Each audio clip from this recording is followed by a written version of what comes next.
As we learned on the auto show circuit this year, the Fiat 124 Spider looks good on stage. But the real question with this car, as with any sports car, is how it does on the road. We finally had a chance to get behind the wheel of it here in sunny San Diego.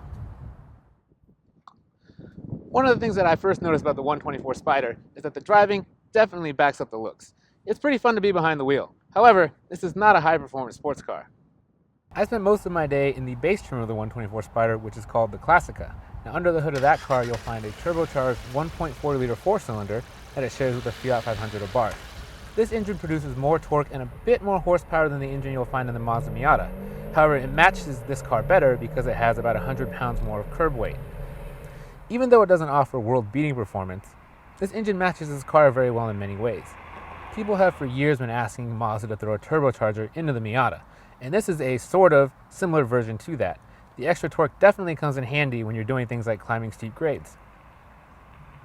Now, Fiat says it gave the 124 Spider unique suspension, steering, and transmission tuning from the Miata, and that really translates to a different kind of driving experience. The transmission is a bit easier to live with, thanks to a more forgiving clutch pedal, and still short throws that are easy to maneuver.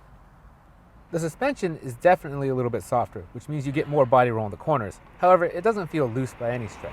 The big result, though, is that it's more comfortable in everyday situations, like on the highway or on a commute to work.